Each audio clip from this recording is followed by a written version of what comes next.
Welcome to Native Calgarian and Mossy for listening. I'm your host, Michelle Robinson, speaking to you in Mohkinstsis in the Blackfoot Confederacy, home of the Niitsitapi, Tsuut'ina Dene, and the Yiharhi Nakota. I talk about history, current news, unheard news, book clubs, with special guests to give local or national issues a voice through an urban Saatu Dene lens. My life's work will be to honor the voices of my ancestors and next generation with humor, love, and truth.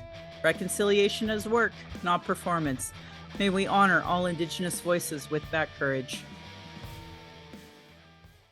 Oki naganago meko cheche stokomaki jakots nagotine siku. Welcome to our book club. Grateful that you're all here. It is the 12th of January of 2026. So happy New Year's to those who are new, those who are regulars. It's great to see you all, and those who might be listening onto the podcast. Today, for those who don't know me, I'm Michelle Robinson. I'm Saatu Dene, and I'm the host of Native Calgarian podcast. This book club actually started almost 10 years ago, 9.5 years ago, through 12 Community Safety Initiative, and that is in the Greater Forest Lawn area. And I just did a casino with them, actually.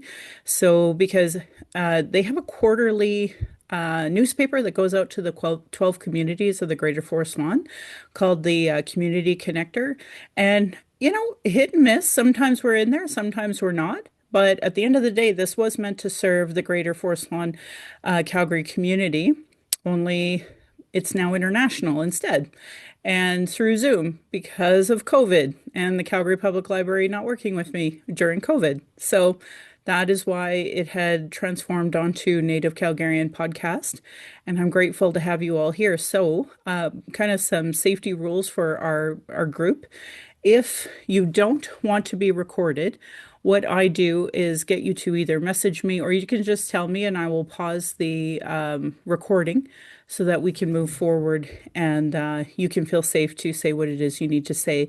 That said, Indigenous people speak first. So if you are an Indigenous person, there's a few new folks here. If you want to maybe raise your hand, then I will know that you are Indigenous, and I usually let them speak first for the simple reason that settlers have always had the narrative, and I'm done with settler splaining. I am in the position that I can have an Indigenous only focused conversation and happy to have settlers come along the journey. But that bigger point is that it hasn't been received yet. And I think we're seeing that right now. There's already 2 natives that have been murdered by the state, and I'm not seeing any outcry, but I'm seeing the same people saying, oh my God, in the States, ICE has hurt someone named Good, which is great. We should mourn her. But it is very clear that Canadians have such a strong anti-Indigenous bias. They don't have that same energy for the same natives that have been murdered by the state here in our country. So moving forward, that is why we have this. We do have safety circle guidelines, which I should have sent to all of the new folks that are here. But basically, if you say something racist or problematic, we're going to hold you to account to it here. And it might be recorded. So that's why you have an opportunity to have me pause it before we continue if you have something to say. But again, the hope is that people are here in good faith. For a long time, we've had folks that were settler splaining and not here in good faith, so we had to make the rule natives speak first. So I say welcome. We're going to get moving. If you're not from the area that we're in, I would love to have you introduce yourself. And I think we're going to do that today just because we have a whole bunch of participants that we don't normally have. So I'm going to go into order. I know Tracy, I had said that natives would speak first, but just because there's a whole bunch of new folks, yourself included, I'm just going to go alphabetically. So we'll go Alicia, Carrie, Kat, Rosemary, only because you're under Kat's account, Joe, KJ, Tracy, and then Wendy. And yeah, I just want to have you all introduce yourself to the crew and to our podcast listeners. So, Alicia, I invite you to go first.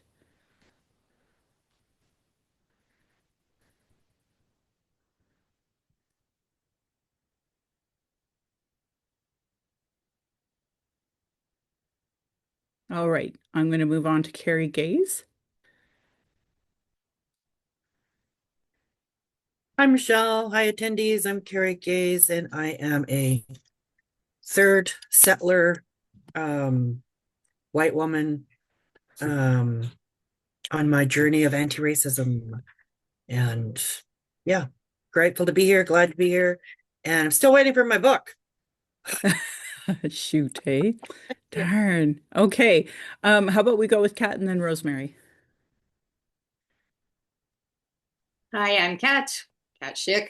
I am a white settler of English and German descent. I have lived on Treaty 7 off and on for about 20 years now. Been part of this book club for 6, I'm proud to say, and also run the Settlers Book Club as well. So we also do anti-racism and anti-white supremacy work, reading books, and also 100% always grateful to be here. And thank you, Michelle, for your energy and your time and your hosting and everything, you know. You bet. Happy to have you here. Rosemary, welcome back. Thank you. Thank you, Michelle. It feels so good to be back. I really appreciate this book club. Just keep learning so much. I'm a white settler of European origin. I was born and raised on the stolen lands of the Onondaga Nation in upstate New York. I've lived here in Mohkinstsis for almost 50 years now. I'm a mother, grandmother, community activist, and that's all I have to say. Thank you. Awesome. Thanks, Rosemary. Alicia Wagner, I've tried to ask you to unmute a couple of times. So if you can't do it this time, maybe we'll get Joe to do it to introduce themselves. And maybe, there we go. Hello. Oh, okay, great. Okay. Sorry, I'm having a bit of technical difficulty, but thank you. This is my first time here. I'd like to acknowledge the Algonquin and Wasanic peoples. I'm coming on unceded. I'm a settler person on unceded land here in what's known as Victoria, BC. And yeah, I'm really excited to be here, and I'm just on a journey of um, knowing better, learning, unlearning, learning, and doing better. So I'm happy to be here. Thank you.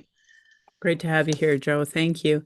Alicia, maybe can you text us? Can you send us a message on this Zoom and let us know if you're hearing us, if you're able to unmute? And maybe then we will go with KJ. Hi, I'm KJ. I am a white settler in the area of Treaty 2.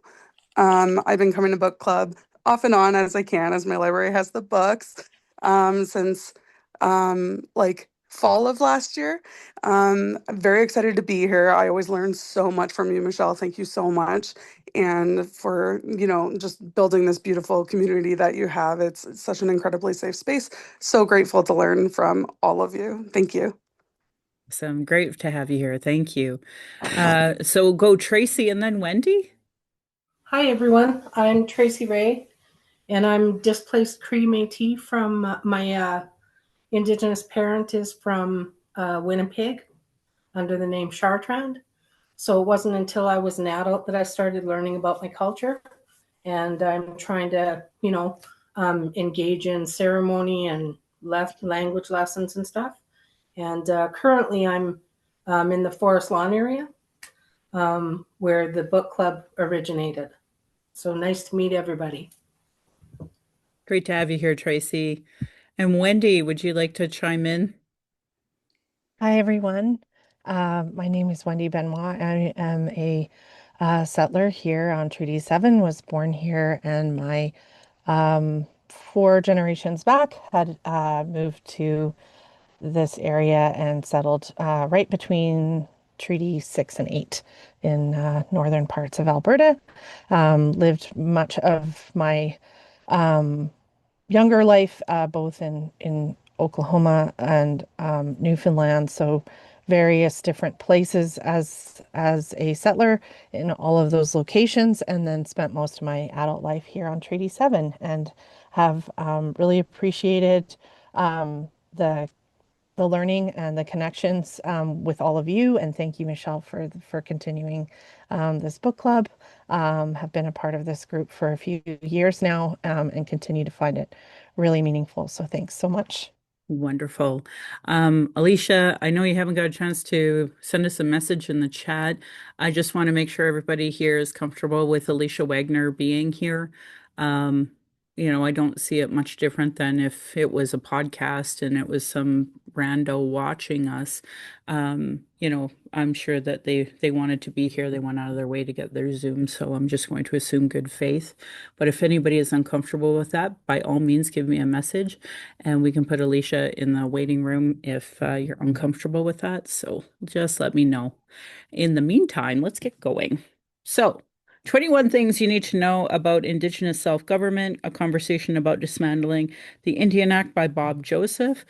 For folks who listen to my podcast, I was lucky enough to have Bob on my podcast. And so it's only like, I don't know, a few weeks old. It's no more than 2 months old, I'm sure. And he was fantastic. His team was so gracious.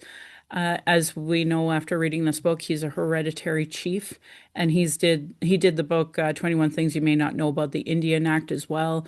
And he gives great information on LinkedIn and all of the social medias about Indigenous and non-Indigenous relations. So I have a deep respect for him. And then of course his books are fantastic. So where do I even start with this? I think this is like the number two book after his first book about 21 things you need to know about the Indian Act that you should be reading, right?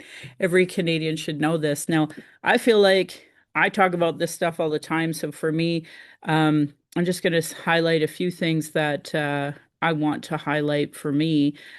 I hope for everyone here, this is kind of like, you know, you know already some of these stories, but yeah, I really. Oh, he also came to WordFest. And at WordFest, he told this story on page 56 and 57 about the hereditary chief giving a presentation to a group full of business people, and Auntie just kind of being in the crowd watching. And everybody realized by the end of that, yeah, there's Indian Act chiefs, there's hereditary chiefs, and then there's Auntie, and Auntie's actually in charge. And I think that is such a great example of the difference between the patriarchy of Canada and the colonial systems versus, the matriarch of that particular nation that was given that presentation. And that's typically his, right? Um, Moving forward a bit, he already really discussed a lot about how women are disproportionately discriminated against in the Indian Act. And I wanted to bring this up on page 62 about the amount of women who are non-native who get to become status natives because they married the native man. And the reason why I wanted to bring it up was because I'm sure you're all seeing the conversations about pretend Indianism and the accusation of pretend Indianism that is going out there. And that's part of the dialogue, especially for non-natives who don't understand the Indian Act and such. So you are going to see people accuse people of being white people with the assumption that they were somehow married in. And whether that's fair or not, that's a whole different conversation. But I just wanted you to be aware that's part of the dialogue. So I don't know if anybody has any questions about that, but maybe we'll just move forward. And then when, we'll kind of go in a circle after Tracy speaks and anybody who has questions or whichever, we'll go from there. Um, Moving forward to 73. What did I like here?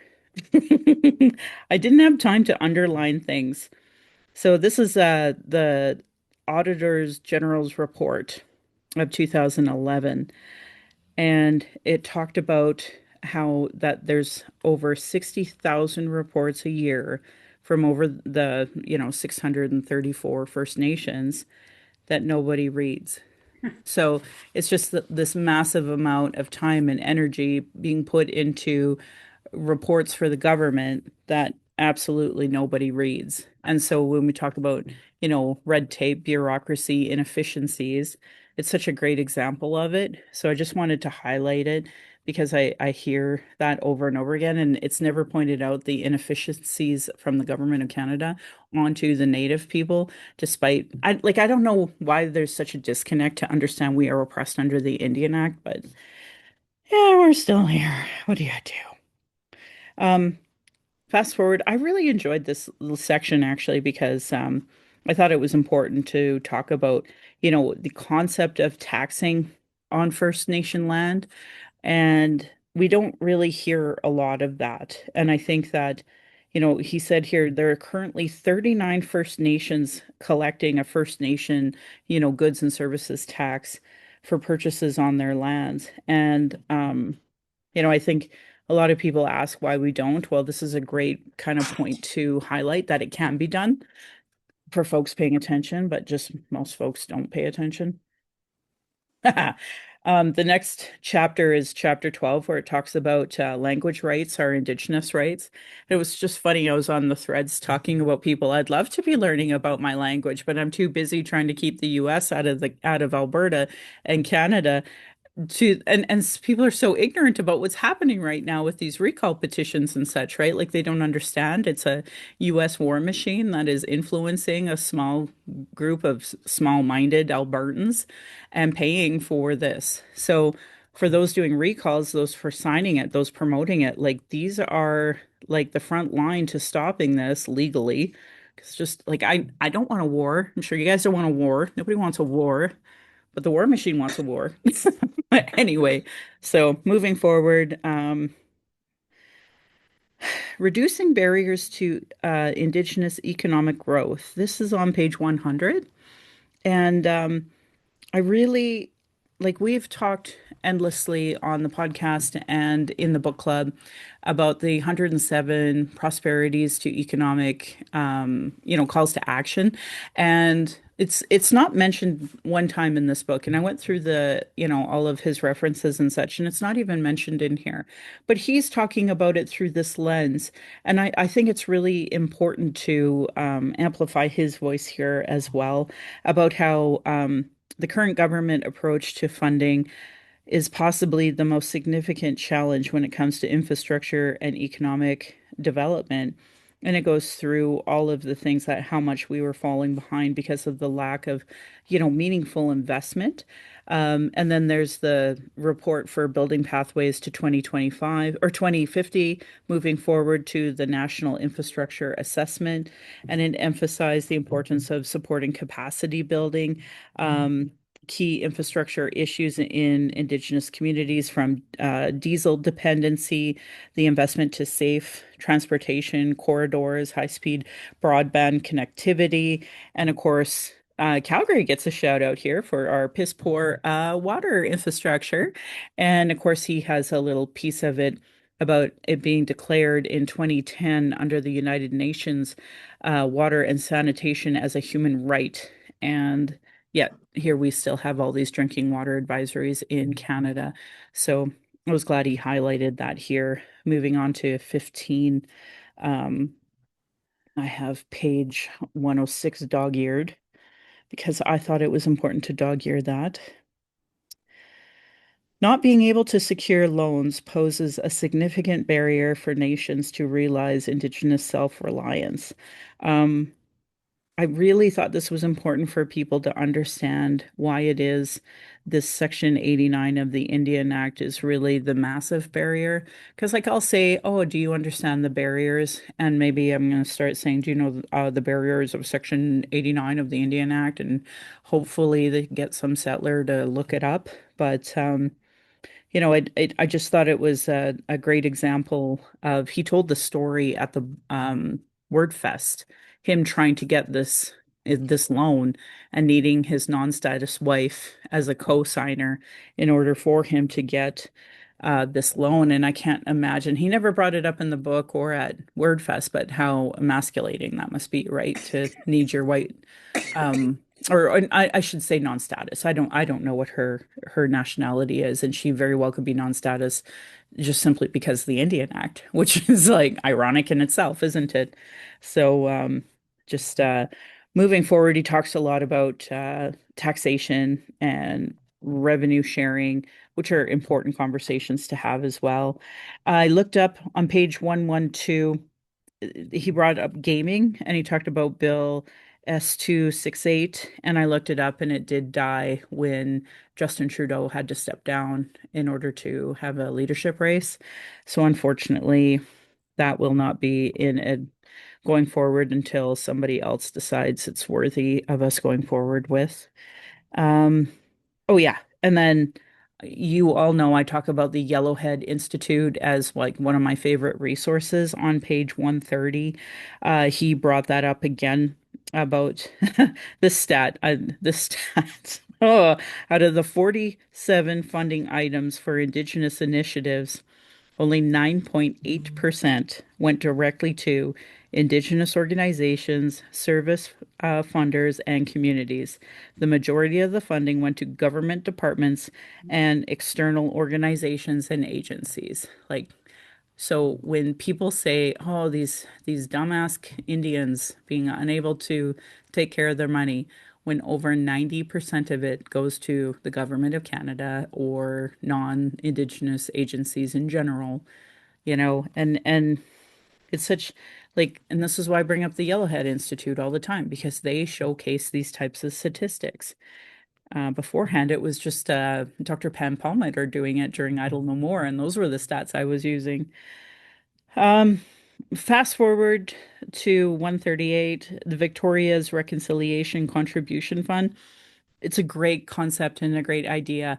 I'm just such an asshole and think it should be a 50%, like that it should be this isn't a good enough number for me, and this isn't a good enough governance, but at least it's a good start. And I think that's why he was right to highlight it. Like this is such a good start to trying to have these cities, these municipalities start understanding their role in land theft, revenue sharing, et cetera, et cetera. So, and then wonderful stuff at the back. Lots of great resources. Quick read. I did it today, this afternoon. I started at 2 and finished it in time. So yeah, that was kind of my thoughts on this book. I really hope it empowers all of you to talk to settlers about issues and giving resources and solutions. I hope it helps you in your talking points. So I'll go around and let everybody speak, but we'll start with Tracy because Tracy identifies as Indigenous.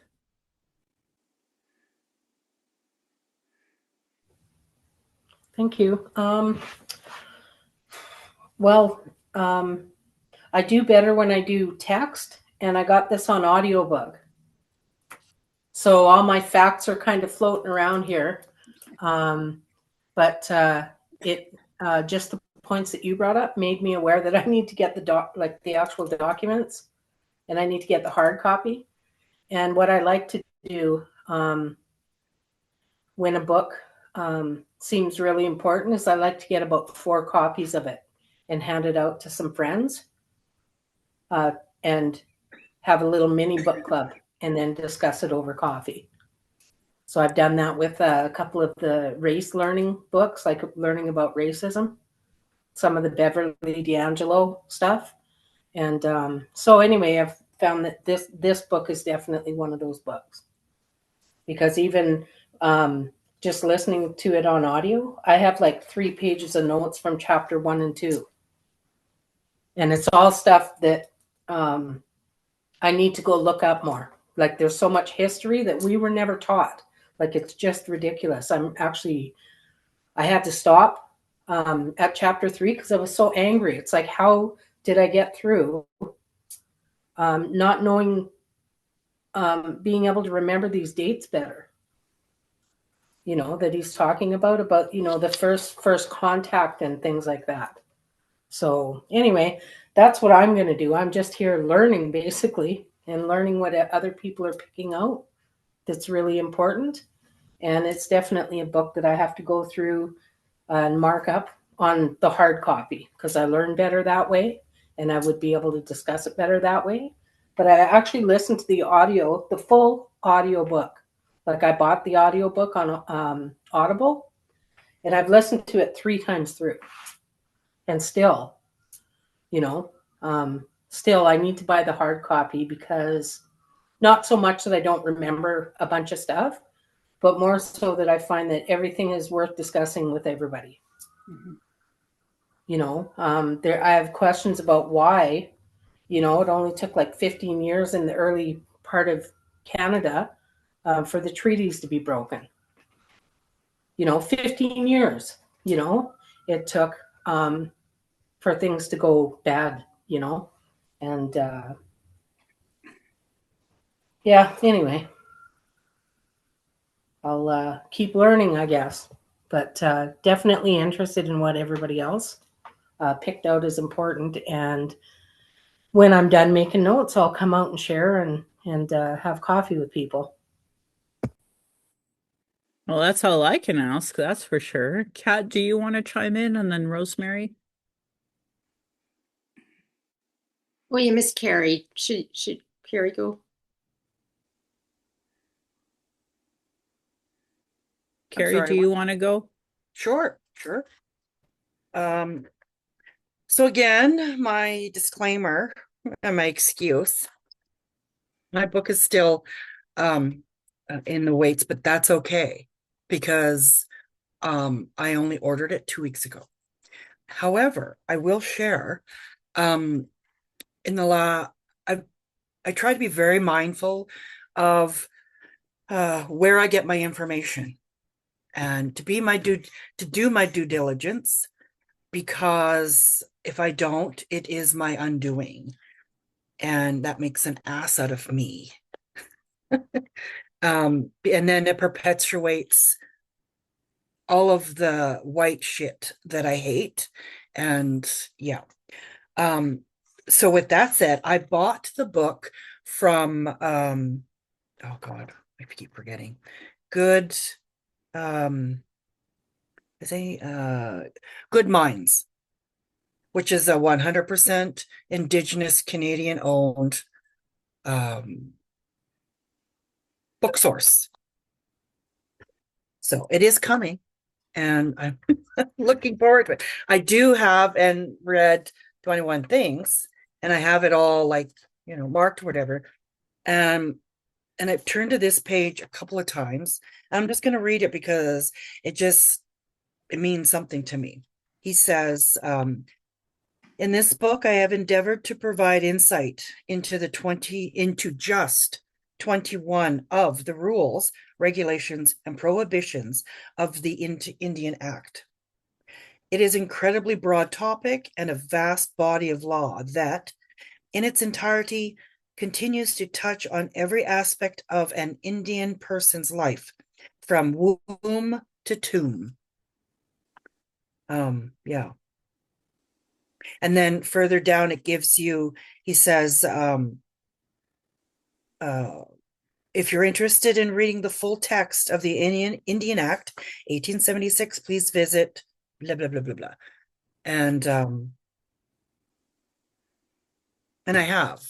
And he simplifies it. And he, let's just say, in my personal opinion, a person who, for whatever reason, I would read this first, and then go into the Indian Act as a whole, because it's really difficult to read. What do you call it? Lawese, whatever. Yeah, I had to put this down quite a bit to breathe. Yeah, one of my friends was saying to me, I can't understand why these people believe and feel in this, excuse me, opposite way. And I said, it is infuriating, and it is what's the word I used? It doesn't matter. But it's the willfulness, the willful ignorance of knowing both sides, both positions, and choosing the white nationalist, neo-Nazi, fascist point. And why? Why is that? In my opinion, it's because otherwise the light of truth and the light of horrendous acknowledgement and would have to be owned in some shape or form. And God forbid that ever fucking happening. Right? Because goddamn, a white person eat humble pie and acknowledge and admit when you're wrong. So I don't know. I just want to. So I'm not going to. I'm going to just shut up now. Thank you for listening and having this space. And yeah, thanks. Yeah, no, I appreciate you chiming in and giving a shout out to 21 things you may not know about the Indian Act. Because, yes, we did that book here and we agree it has to be read before this one as well. So it's both are great books. Um, so now I have Kat on top because Rosemary is unmuted. So how about we do Rosemary and then we'll do Kat and then we can keep going down our list. Okay.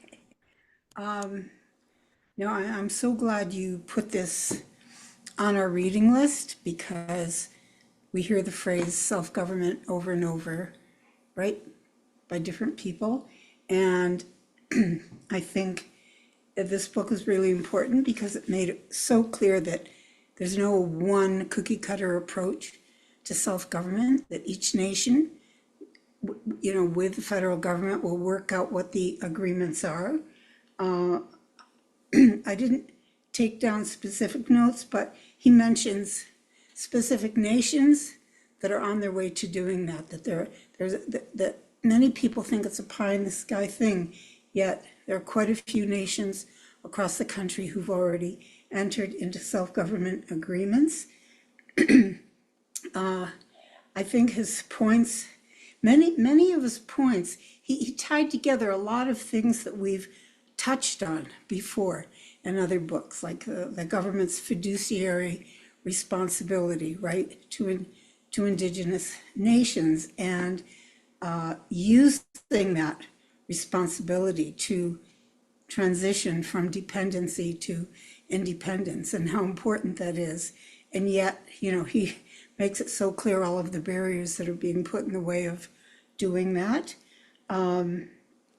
Also, the whole issue of, well, you touched on it already, as a result of that, the infrastructure gap that exists. I thought his whole discussion around colonial political systems and hereditary chiefs was really important.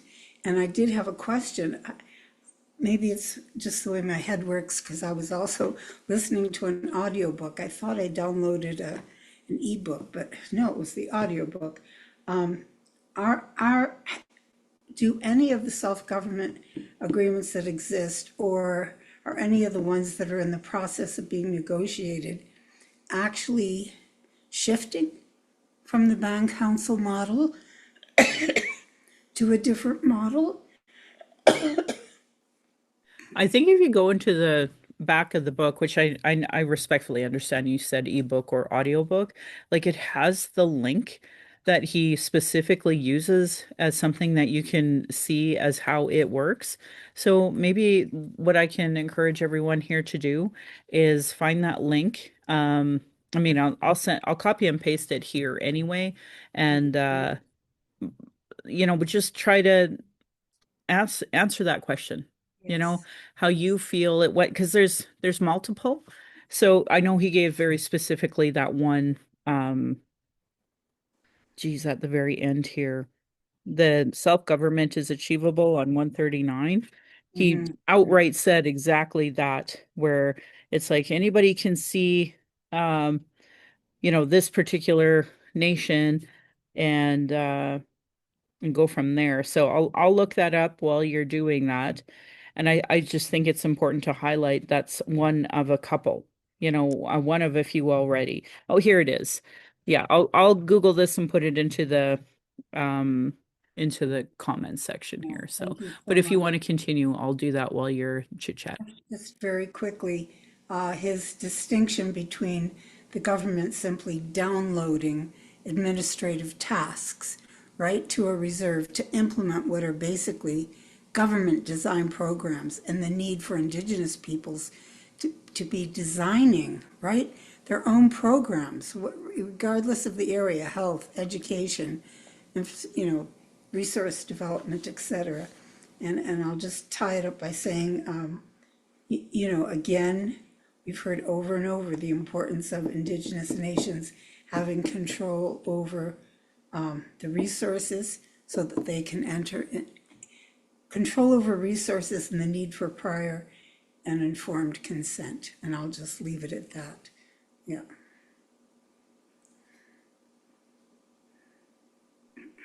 All right, I'm going to unmute myself. I'm going to share my screen here.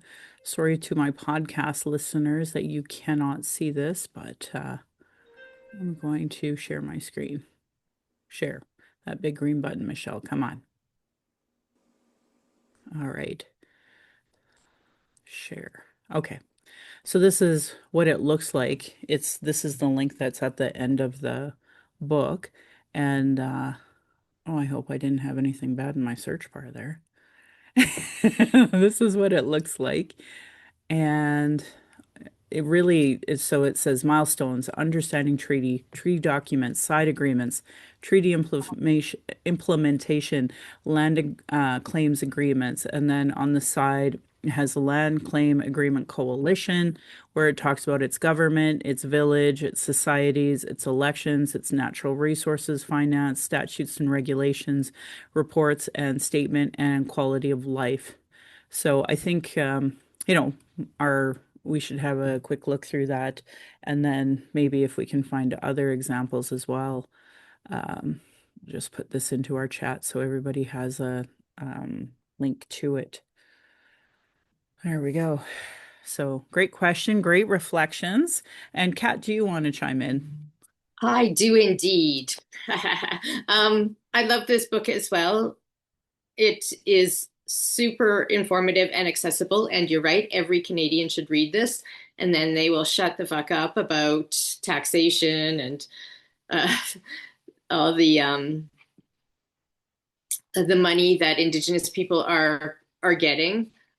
You touched on the fiduciary duty diminishes chapter, which I've had no idea that each nation has to, on a yearly basis, tell the federal government what they need.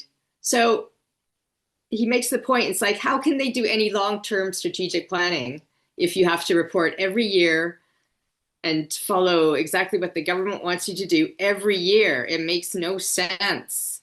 So the Indian Act is built into even bureaucracy.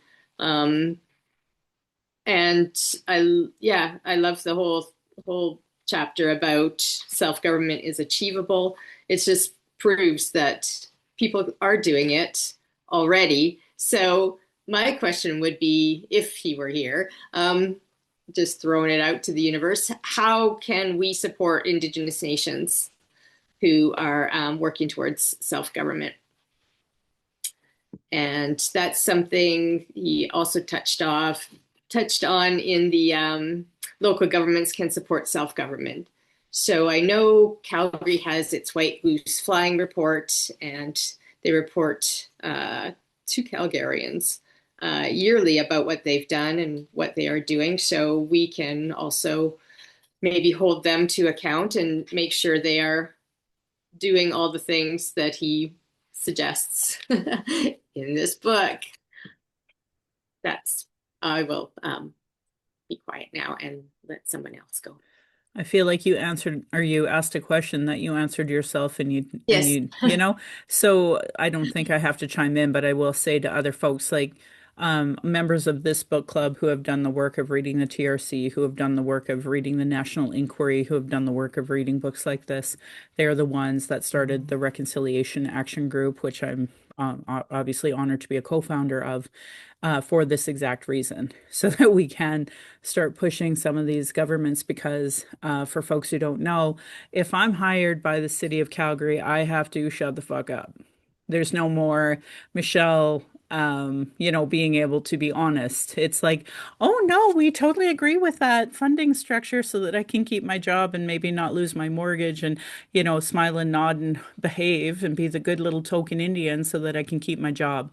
And that's the advantage of the Reconciliation Action Group, is that we get to be the voice for folks who are forced to still be in these institutions. And, these institutions do not want to change at all.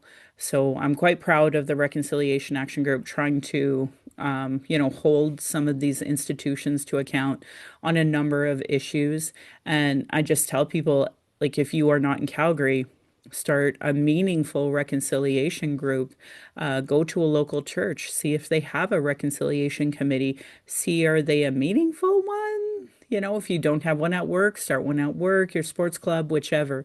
So really happy to do that work here with you all, and hoping more people feel inspired to do that. And one other thing I should say, Kat has a settler book club. So if this timing doesn't work for you, or you can somehow be in a few places over the course of a month, like, don't hesitate to, join hers as well, or other book clubs. I just start your own, whichever. The important part is education. I'm that person that really cares about education. And Kat put in the chat settlersbookclub.com for anybody in the Calgary area, but it's also on Zoom, so wouldn't it really be open to anybody? So if you're listening to me on the podcast and you're in North Dakota and you want to join, please don't hesitate.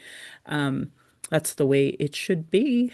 So I'm just going to have a look at my participants list here. So we got Alicia still can't.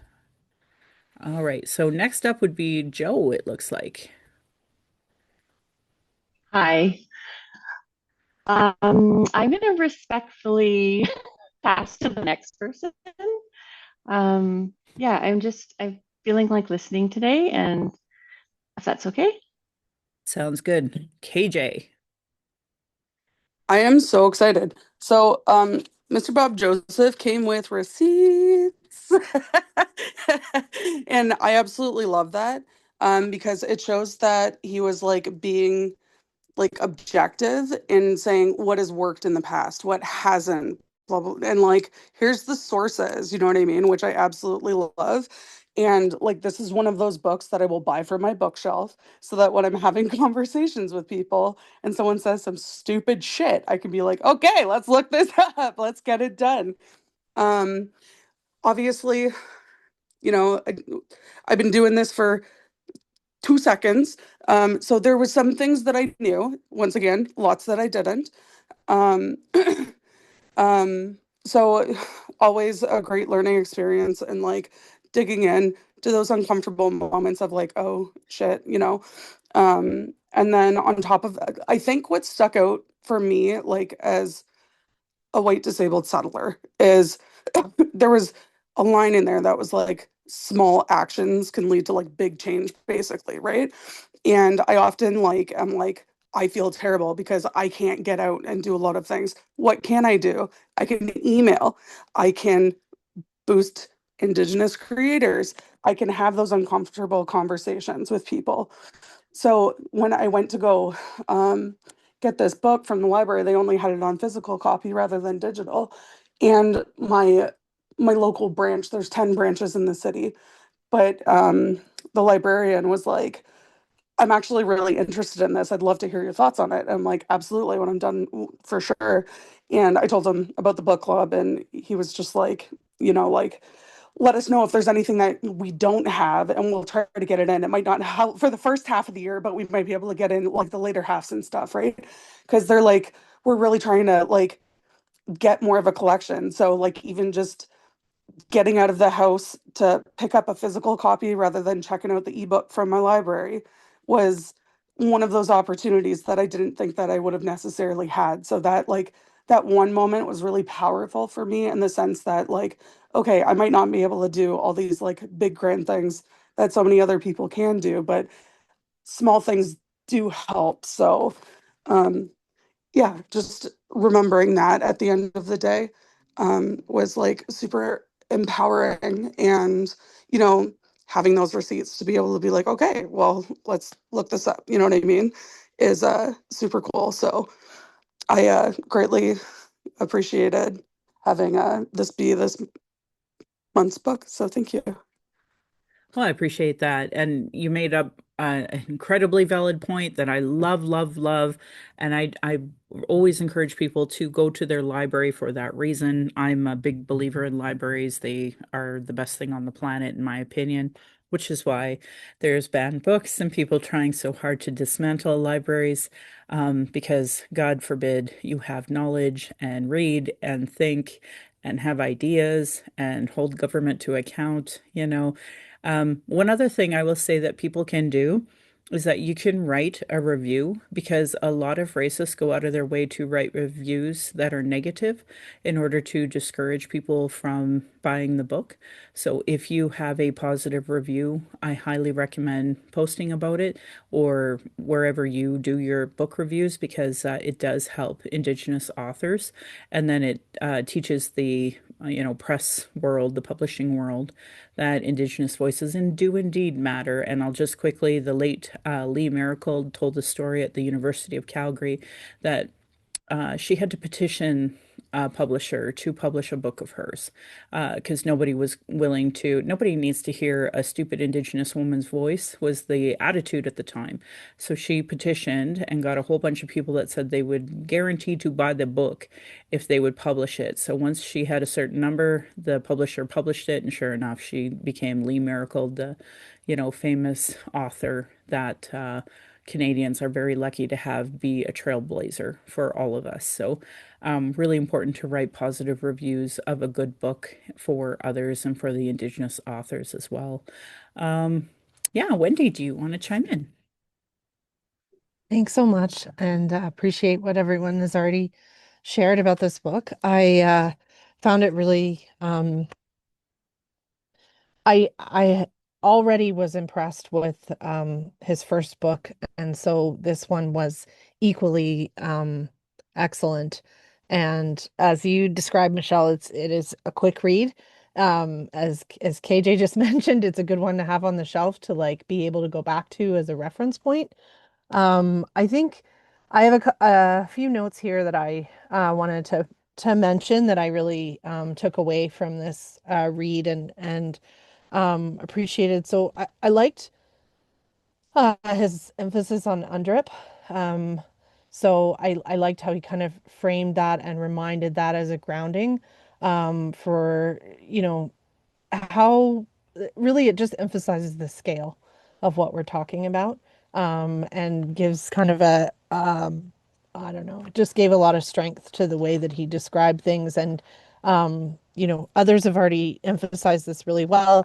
Just, he gets to the point. He's got stories, he's got evidence, he's got pieces that allow you to see specific examples of what's going on. And so that was really helpful. I also had kind of in multiple places in my notes, I guess just gratitude for Bob Joseph. Because I was thinking about it, I didn't really know. I knew about his books, but I did not know about his company. And I did not know how much of his life he's really dedicated to to getting this right and helping more and more people learn and get this right. And so I I don't know when I think about what that means, like he's got this company for Indigenous corporate training. I probably have misnamed it. But let's see, Indigenous Corporate Training Inc. Providing Indigenous relations training since 1994. And I thought about that a lot and in my gratitude for him because how many conversations, it's countless at this point, where people who do understand enough to know that they want to start caring more, they don't know where to begin. And so when I think about the amount of years that he's spent getting this out there and getting people what they need, it's really um, it's a lot of powerful work that he's doing and a lot of really important work. And I just am really grateful for what he's put into that. And I guess maybe the other thing, so two things I would say, for several years, being in this group has led me to read a lot of things that I wouldn't have otherwise read. And then I have lots of conversations with friends and family members, including my mom. And my mom is a really good listener and also um, she struggles with a lot of these ideas, mostly because when she reflects back on time and how this was dealt with in the years when she was growing up, and she's frustrated that she didn't understand. But I will say, one of the only books that I've ever gotten her, I've offered to her to read any of the ones I've read. It was his 21 Things that she was actually willing to take and read.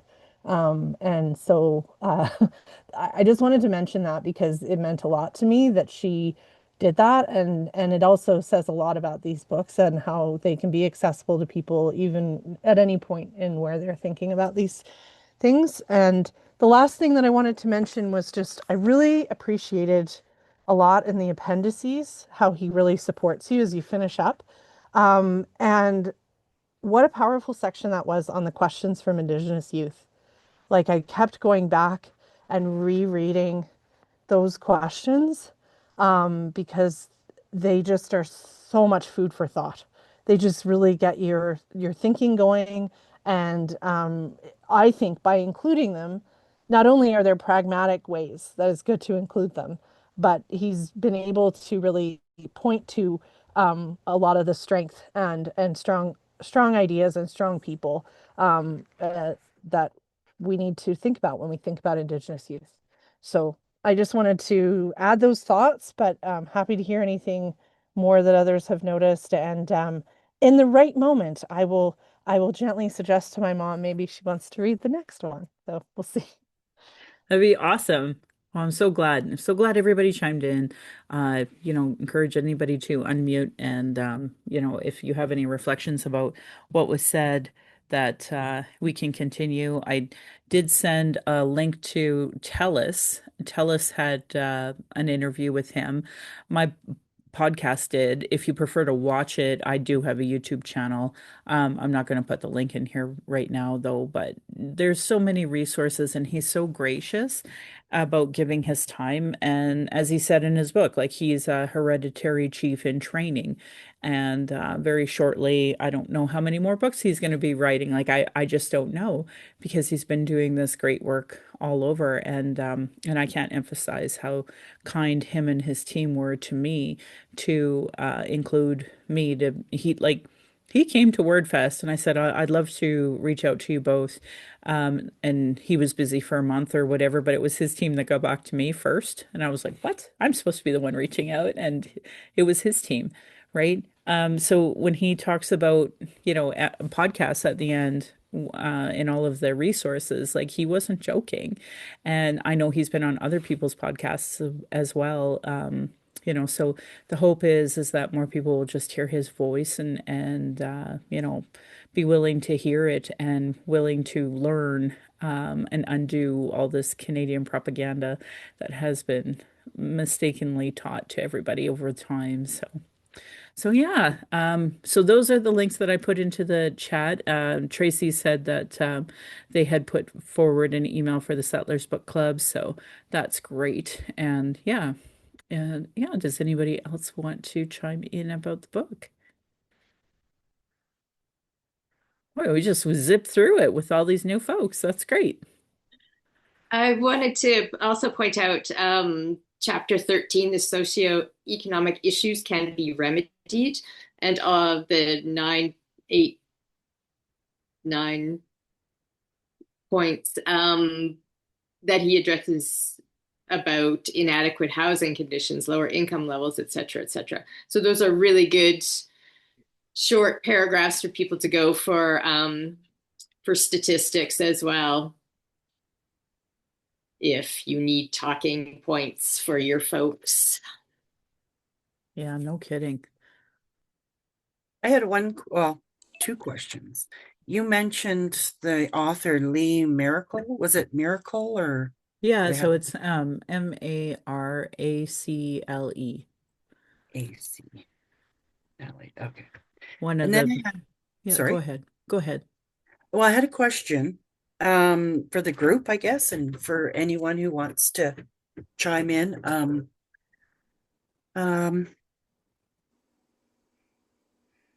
I have heard some Indigenous folks say, um,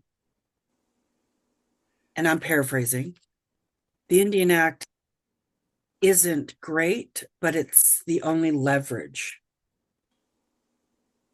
that we have.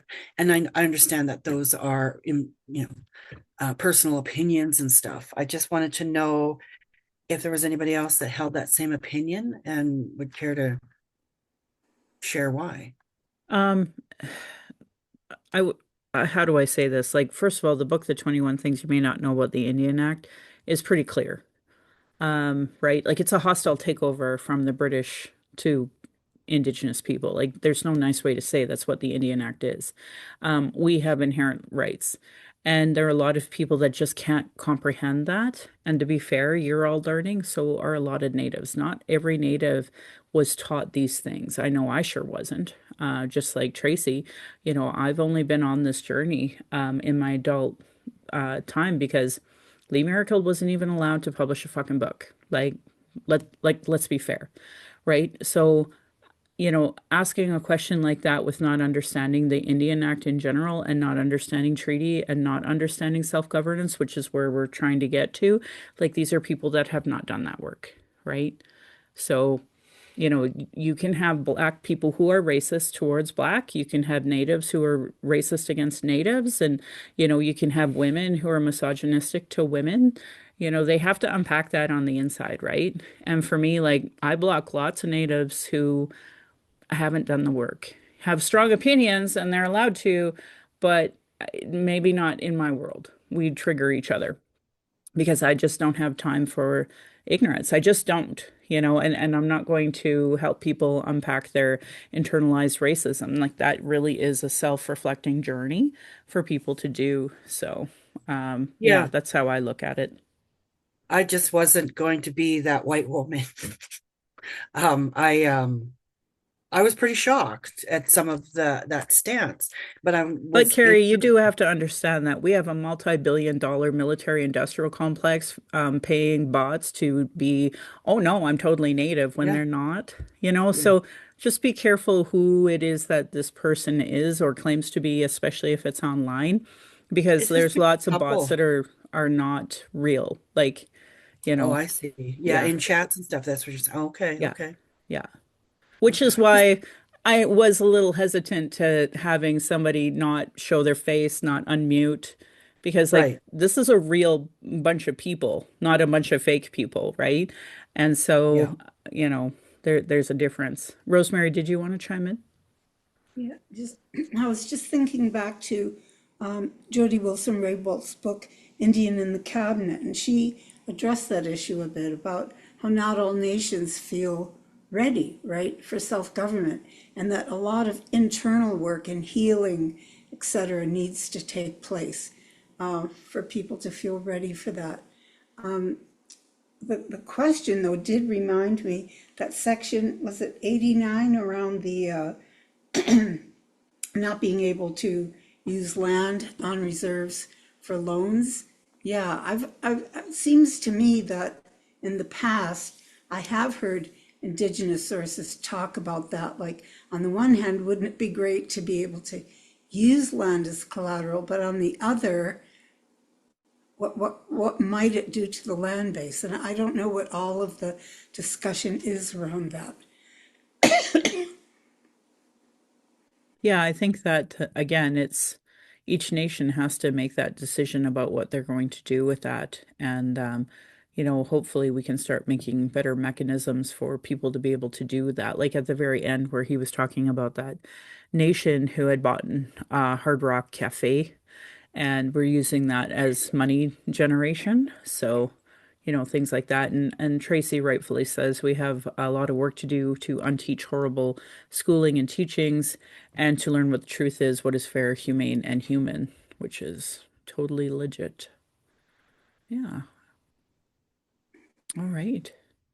Kat, go ahead. Yeah, as a white settler, I'm never gonna tell an Indigenous person what they should think or do or feel. My focus is on white people and what we should be doing, and remembering we are treaty partners, and to act in a good way and learn what that means and take responsibility. So, yeah, because as Michelle and Tracy have said, people have a lot of really, really negative education poured on them. So they have to undo that too. But yeah, I keep my mouth shut about what Indigenous people should be doing because it's not my place. No, it's not. And that's the whole thing. Like to natives who are not doing the work, like that's kind of a them problem, not a me problem.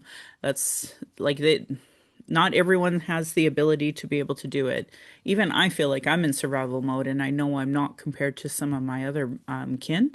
And it sucks when you're like trying to minimize your own trauma because other people's trauma is, like it with the deepest respect, there are two dead natives today. One's a child, a 6-year-old, another's a two-spirit. And Canada's not having any of the outrage that they have for this Nicole Good in the States. Like, it's crazy to me that on one hand, you have, folks who are so outraged, rightfully so. Everyone should be outraged. I just wish they'd use that same energy towards the murdering of Indigenous people here in Canada that the state is doing. Like, I see the RCMP as ICE agents, and most Canadians are like, oh my God, I'm so protected by the police. Like, yes, you are, not me, right? So, I don't know. We're just not there yet. And Tracy says Native and settler, we all have been misled. Exactly. Agreed. So just remember how, like, it's only been 10 years we've allowed to have a voice. That's it. And that's why I have my podcast, because we can't, like, I'm not going to get approved by APTN. I'm not going to get approved by CBC. And when I am on there for 5 minutes, nobody's more shocked than I am, trust me. So, anyway, Trevor Dubois, I believe, is the Two Spirits name in Saskatoon that was murdered. And then we have a 6-year-old Inuk little girl that was murdered by the RCMP up north. So, these are two things I wish people were putting that same effort towards. And rightfully so, we should be upset about the murder of Nicole Good. And there's a lot to unpack about her being queer and that not really being properly addressed in the news. But that's, there's so much to unpack, and people aren't willing to talk about the Indian Act or self-governance and, the United Nations Declaration of Rights of Indigenous People. And these are the base conversations we're having here, right? So they're very difficult conversations to have with people who are not there in good faith. So, all right, folks. Well, I gave you a couple of links for a few videos if you want to watch or listen to Bob Joseph, because he's a brilliant author. And yeah, follow him if you're not on LinkedIn. I'm pretty sure he's on Facebook, the business that he has that's mentioned in both of his books. So, don't hesitate to follow that and share his stuff, because I think it's important that again, we amplify Indigenous voices. So I try to share his stuff whenever I come across it. And it's usually LinkedIn I see his stuff on. So I don't know if he's participating in the meta, which I wouldn't blame him, or the Twitter, which I wouldn't blame him. So we're in a new era of trying not to participate in those worlds. So anyway. All right, folks, thanks for joining the book club. And next month is Restoring Indigenous Leadership, Wise Practices in Community Development. Cora Voyager, she is Chippewa Dene, who's a professor at the University of Calgary, and it's co-authored by Laura Brearley and Brian Callahoo, and the foreword by W. Brett Wilson. Oh, well, we'll read it. We'll see how it goes. Isn't that the wrestler, the Rock'em Sock'em? No, this is the philanthropist here Oh, that is like a right-wing nutbag who I hated was just Justin gonna say, Trudeau. yeah. Yeah, I have him blocked on all social medias, so I personally would never engage with the man, but he's like all of the nonprofits especially are always kissing his ass in the hopes he'll give them some money. So I have no time or space for that guy because he's a conservative douchebag who would align himself with Theron Fleury before he would, just be a good person. Just be a good person, right? He's only there for the tax write-off. Anyway. Yes. All right, folks. Looking forward to it. And then the month after that is David A. Robertson's All the Little Monsters. I can't wait to read this book. I've been wanting to read it all year since I got it from WordFest. So, anyway, looking forward to reading those books with you. And I can't wait to see you at the next book club. And until then, be safe. And please make sure you're signing all the recall petitions if you have the opportunity, because this is the legal way we can fight the US, the military industrial complex, and the UCP. So that's all I got to say, folks. Thanks for coming.